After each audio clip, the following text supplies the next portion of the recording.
El tren, de Flannery O'Connor. De tanto pensar en el camarero, casi se había olvidado de la litera. Le tocaba una de arriba. El hombre de la estación había dicho que podía darle una de las de abajo, y Hasse le había preguntado si no tenía de las de arriba.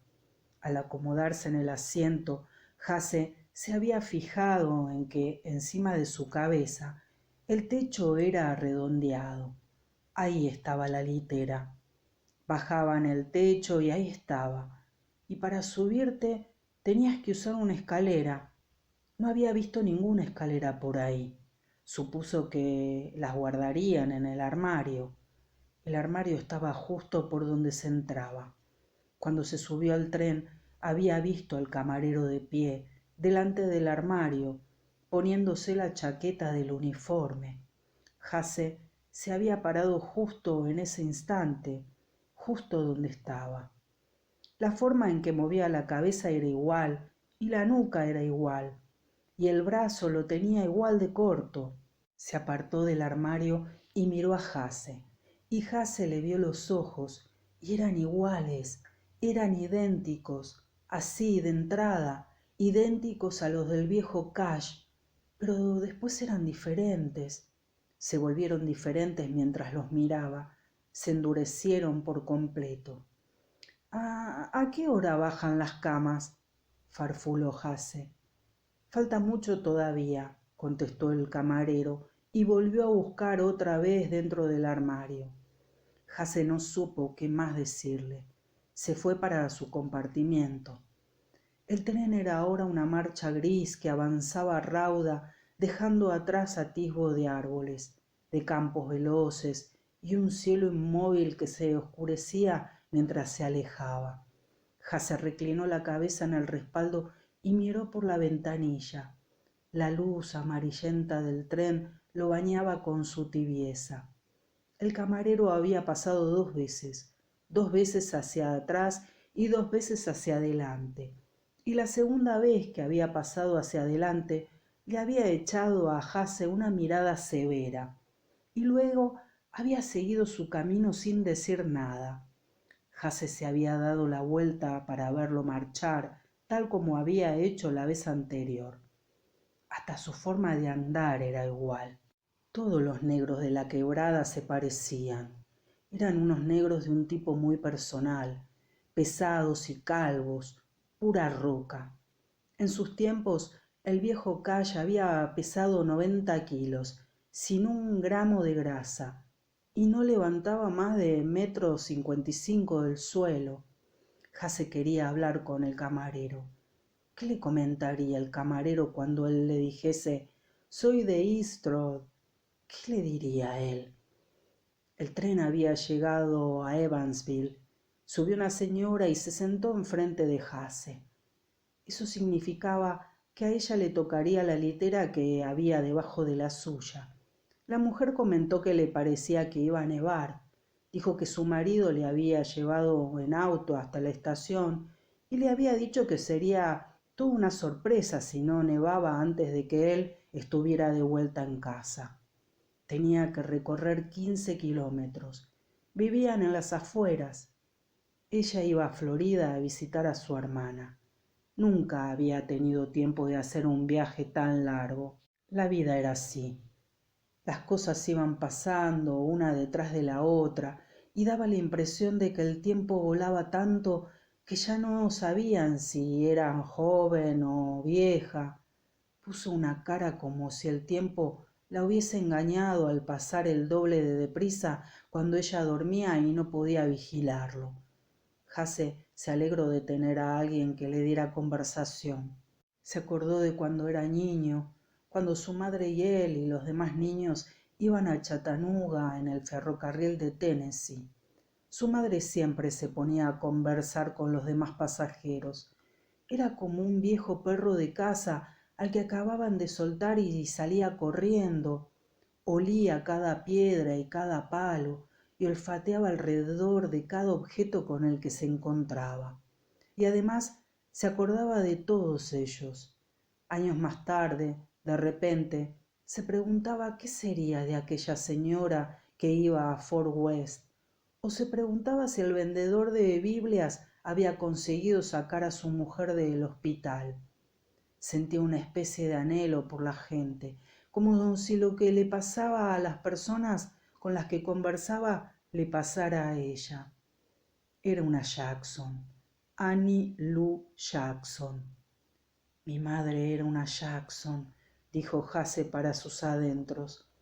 Había dejado de prestar atención a la señora, aunque seguía mirándola a la cara y ella creía que la estaba escuchando.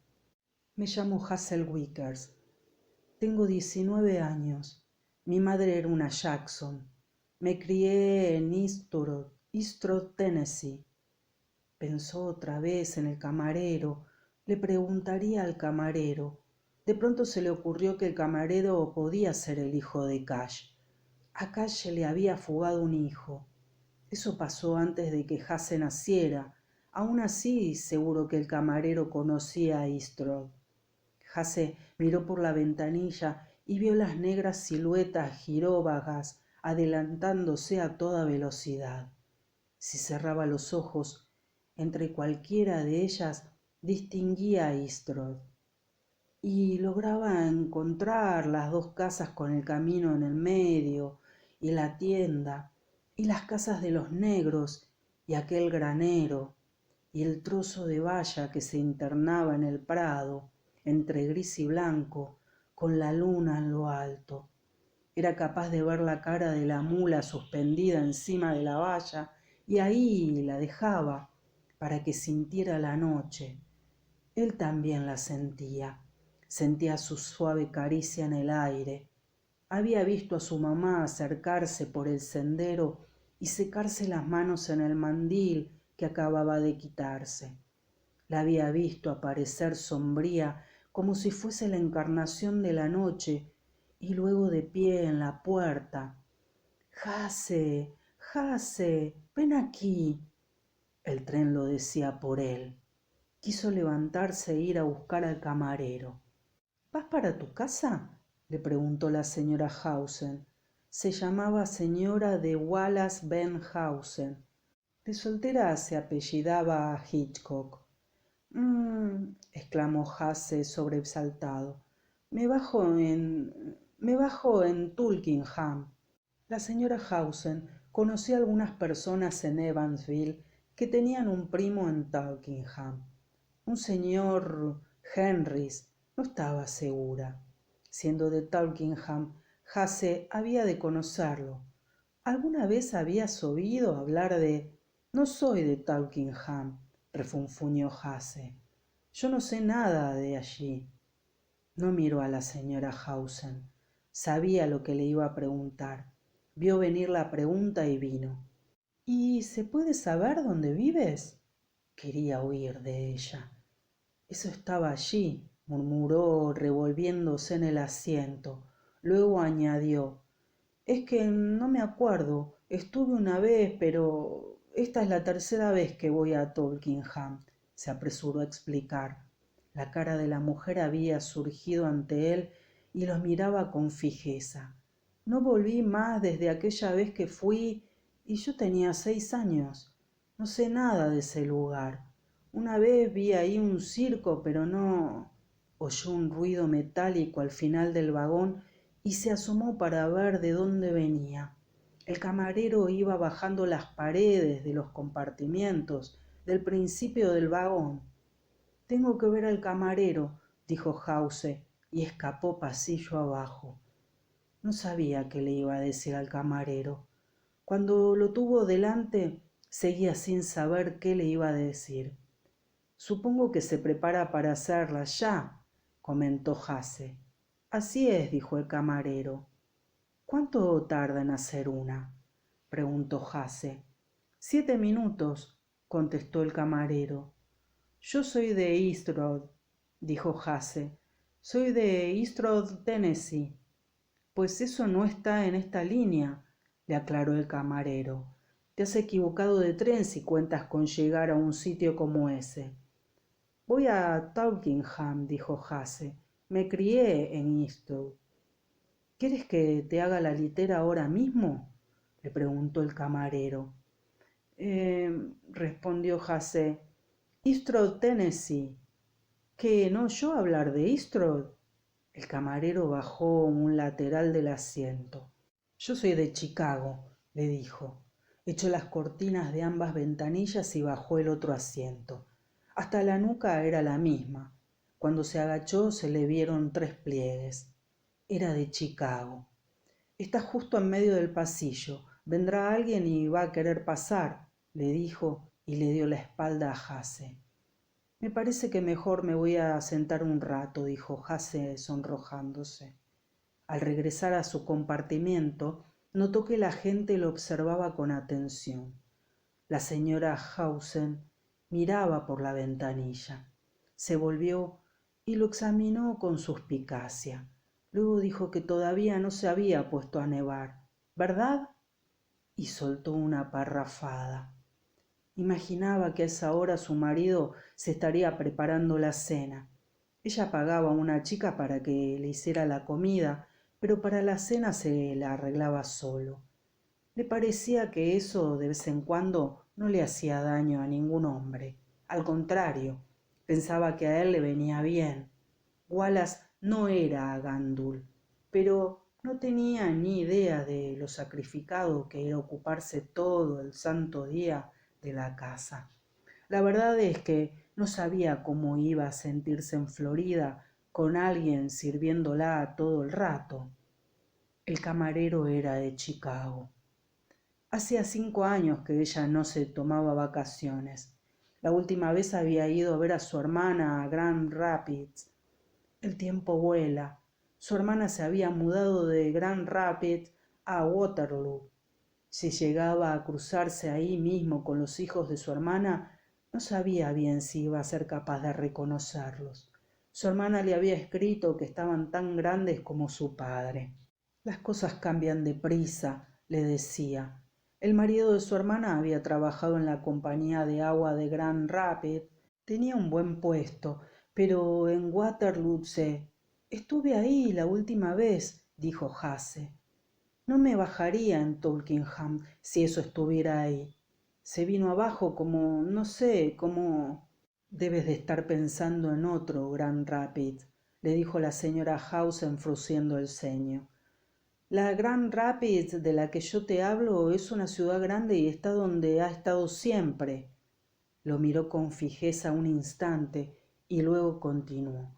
Cuando estaban en Grand Rapids se llevaban bien, pero en Waterloo él se dio a la bebida. Su hermana tuvo que sacar adelante la casa y educar a los niños. La señora Hausen no lograba entender cómo podía pasarse ahí sentado año tras año.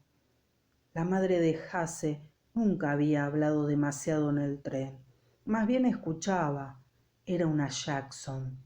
Al cabo de un rato, la señora Hausen dijo que tenía hambre y le preguntó si quería acompañarla al vagón restaurant. Le dijo que sí. El vagón restaurant estaba lleno y había gente esperando turno para entrar. Jase y la señora Hausen hicieron media hora de cola meciéndose en el estrecho pasillo. De cuando en cuando se pegaban a los costados para dejar paso a un goteo de gente. La señora Hausen se puso a conversar con la señora que tenía al lado. Jase miraba la pared con cara de tonto. Nunca se hubiera animado a ir solo al vagón restaurant. Menos mal que había encontrado a la señora Hausen. Si ella no llegaba a estar hablando, él le hubiera contado con inteligencia que había estado allí la última vez y que el camarero no era de allí, pero que se parecía bastante a los negros de la quebrada. También se parecía al viejo Cash, lo suficiente para ser su hijo. Se lo hubiera contado durante la comida. Desde donde estaba no se veía el vagón restaurant. Se preguntó cómo sería por dentro. Como un restaurant, imaginó. Pensó en la litera. Cuando terminara de comer, seguro que la litera estaba hecha y se podía subir a ella. ¿Qué diría su mamá si lo viera ocupando una litera en un tren? Seguro que ella nunca llegó a imaginar que eso iba a pasar. Cuando se acercaron un poco más a la entrada del vagón restaurante, vio el interior. Era igualito a un restaurante de la ciudad. Seguro que su mamá nunca llegó a imaginar que sería así. Cada vez que alguien salía del vagón restaurante, el encargado le hacía señas a las personas del principio de la cola. A veces le hacía seña a una sola persona, a veces a varias. Pidió que entraran 2 personas. La cola avanzó y Hasse, la señora Hausen y la mujer con la que conversaba quedaron al final del vagón restaurante, mirando hacia el interior. Al cabo de poco se marcharon 2 personas más. El hombre hizo una seña y entraron la señora Hausen y la mujer. Hasse la siguió. El hombre detuvo a Hasse y le dijo: 2 nada más, y lo hizo retroceder hasta la puerta. Hasse se puso colorado como un tomate. Intentó colocarse detrás de la persona que iba antes que él y luego intentó abrirse paso en la cola para regresar al vagón en el que viajaba. Pero había demasiada gente apretujada cerca de la puerta. Tuvo que quedarse ahí de pie y aguantar que todos lo miraran.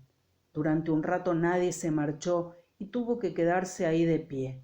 La señora Hausen no volvió a fijarse en él. Al final, la señora que se encontraba al lado del vagón restaurante se levantó y el cargado agitó la mano. Hasse vaciló.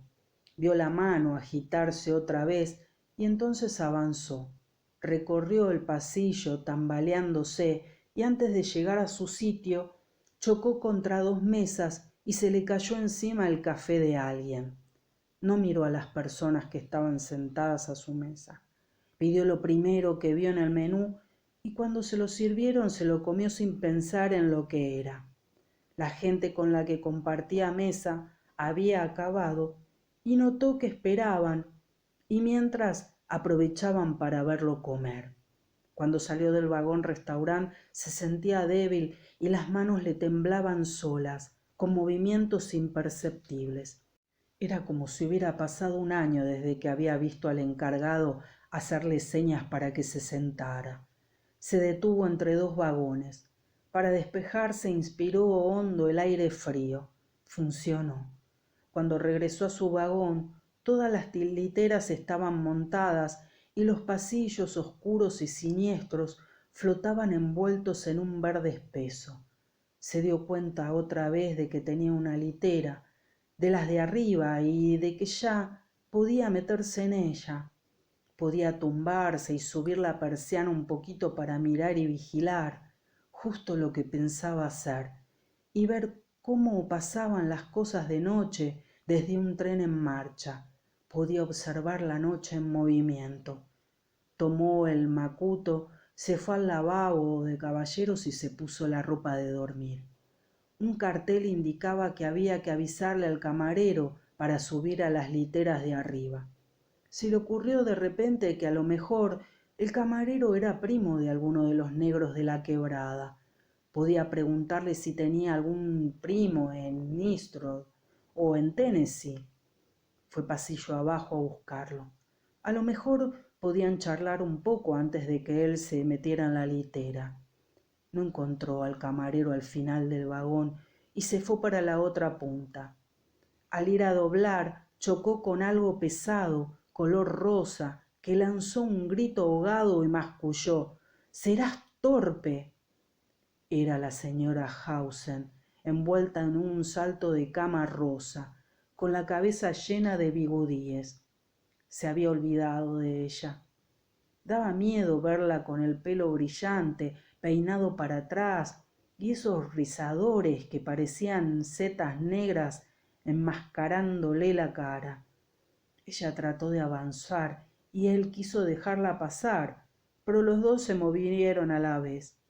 A ella se le puso la cara morada, salvo por unas mechitas blancas que no se le encendieron. Se puso tiesa, se quedó inmóvil y le preguntó: «¿Se puede saber qué es lo que te pasa?». Él se escurrió como pudo, salió corriendo pasillo abajo y chocó con tal fuerza contra el camarero que éste perdió el equilibrio y él le cayó encima. La cara del camarero quedó muy cerca de la suya. Era clavado al viejo Cash Simmons. Por un instante no pudo quitarse de encima del camarero por estar pensando en que era Cash, y musitó: «Cash». Y el camarero se lo sacó de encima, se levantó y se alejó pasillo abajo, a toda prisa. Y Hasse se incorporó como pudo, fue tras él y le dijo que quería subirse a su litera mientras pensaba: «Es pariente de Cash». Y entonces de repente, como si alguien se le hubiera soltado cuando estaba distraído: «Este es el hijo que se le fugó a Cash». Y luego: «Conoce Eastrod y no quiere saber nada, no quiere hablar de eso, no quiere hablar de Cash». Se quedó mirando mientras el camarero le ponía la escalera para subir a la litera. Luego subió sin dejar de mirar al camarero. Veía a Cash, aunque distinto. No tenía los mismos ojos.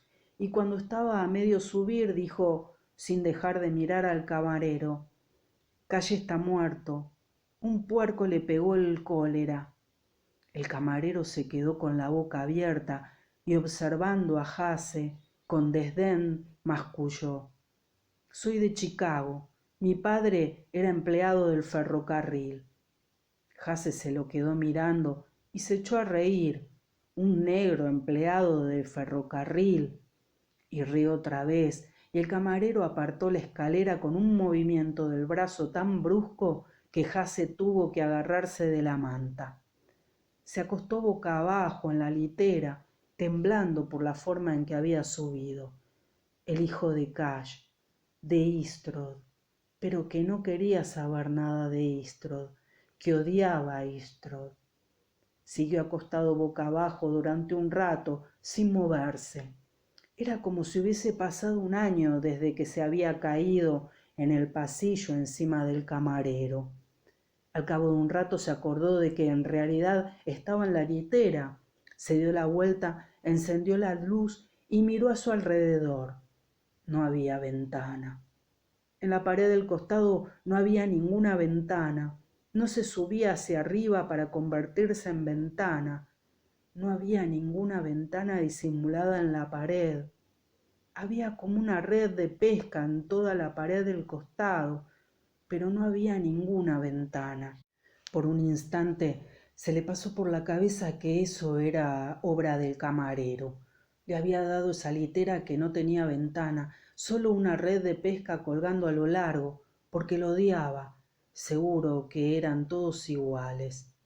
El techo encima de la litera era bajo y curvo. Se acostó. El techo curvo daba la impresión de no estar bien cerrado. Daba la impresión de estar cerrándose. Se quedó acostado un rato sin moverse. Notó en la garganta como una esponja con sabor a huevo. En la cena había tomado huevos, ahora los notaba en la esponja que tenía en la garganta. Justo en la garganta los tenía. No quería darse la vuelta, tenía miedo de que se movieran. Quería que la luz estuviera apagada, quería que estuviera oscuro. Levantó la mano sin darse la vuelta, tanteó en busca del interruptor, le dio y la oscuridad le cayó encima. Y después se hizo menos intensa por la luz que se filtraba por el espacio sin cerrar, como de un palmo. Quería que la oscuridad fuera completa, no que estuviera diluida. Oyó al camarero acercarse por el pasillo, sus pasos mullidos en la alfombra. Avanzaba sin pausa, rozando las cortinas verdes. Luego los pasos se fueron perdiendo a lo lejos hasta que no se oyeron más. El camarero era de Eastrod. Era de Eastrod, pero no quería saber nada de ese lugar. Cash no lo hubiera reclamado, no lo hubiera querido, no hubiera querido nada que llevara una chaquetilla blanca y ajustada y anduviera con una escobilla en el bolsillo. La ropa de Cash tenía la misma pinta que si la hubieran guardado un tiempo debajo de una piedra, y olía como los negros. Pensó en cómo olía Cash, pero el olor que le vino era el del tren. En Eastrod ya no quedaban negros de la quebrada. En Eastrod, al entrar por el camino, vio en la oscuridad, en la penumbra, la tienda de comestibles cerradas con tablas y el granero abierto donde la oscuridad andaba suelta, y la casa más pequeña medio desmontada, sin porche ni suelo en la entrada. Se suponía que debía ir a casa de su hermana en Tulkingham, la última vez que estuvo de permiso, al volver del campamento de Georgia, pero no quería ir a Tulkingham y había regresado a Estrad, pese a que sabía lo que se iba a encontrar. Las dos familias desperdigadas por los pueblos y hasta los negros que vivían en el camino se habían marchado a Memphis, a Murfreesboro o a otros sitios. Él había vuelto a dormir en la casa, en el suelo de la cocina, y del techo se había desprendido una tabla que le había caído en la cabeza y hecho un corte en la cara. Pegó un salto, como si notara la tabla, y el tren dio una sacudida, se detuvo y volvió a arrancar. Recorrió la casa para comprobar que no quedara nada que conviniera llevarse. Su mamá siempre dormía en la cocina y guardaba ahí un ropero de nogal. En ninguna parte había otro ropero así. Su mamá era una Jackson. Había pagado $30 por aquel ropero y no había vuelto a comprarse nada grande. Y ahí se lo dejaron. Él calculó que en el camión no había quedado sitio para llevarlo. Abrió todos los cajones. En el de arriba de todo encontró 2 trozos de bramante y nada en los demás. Le pareció raro que no hubiera entrado nadie a robar un ropero como aquel. Tomó el bramante, ató las 2 patas de unas tablas sueltas del suelo y dejó una hoja de papel en cada uno de los cajones. Este ropero pertenece a Hazel Vickers. No robar. Al que lo robe lo voy a perseguir y lo voy a matar. Así ella descansaría mejor, sabiendo que el mono estaba protegido de alguna manera. Si ella llegaba a buscarlo por la noche, lo vería. Hazel se preguntó si alguna vez su mamá caminaba de noche y pasaba por ahí. Si pasaba con aquella expresión en la cara, inquieta y fija, si subía por el sendero y recorría el granero abierto por todas partes, y se separaba en la penumbra, cerca de la tienda de comestibles cerrada con las tablas, si se acercaba intranquila, con aquella expresión en la cara como la que él le había visto a través de la grieta cuando la bajaban. Le había visto la cara a través de la grieta cuando le ponían la tapa. Había visto la sombra que le nubló la cara y le hizo torcer la boca como si no estuviera contenta de descansar, como si fuera a levantarse de un salto, apartar la tapa y salir volando como un espíritu que iba a estar satisfecho. Pero ellos se encerraron dentro del espíritu. A lo mejor ella iba a salir volando de ahí dentro, a lo mejor iba a levantarse de un salto, tremenda, como un enorme murciélago que se colaba por la rendija. La vio salir volando de ahí, pero la oscuridad caía sobre ella, se cerraba todo el tiempo, se cerraba. Desde dentro la vio cerrarse, acercarse más y más, tapando la luz y el cuarto y los árboles que se veían por la ventana, por la rendija que se cerraba más deprisa, más negra. Abrió los ojos, vio que la tapa bajaba, se levantó de un salto, se coló por la grieta y se quedó ahí moviéndose. ¡Qué mareo! La tenue luz del tren le permitió ver poco a poco la alfombra del suelo, moviéndose. ¡Qué mareo! Se quedó ahí, mojado y frío, y vio al camarero en el otro extremo del vagón, una silueta blanca en la oscuridad, ahí de pie, observándolo sin moverse. Las vías descubrieron una cueva y él, mareado, cayó de espaldas en la intensa calma del tren.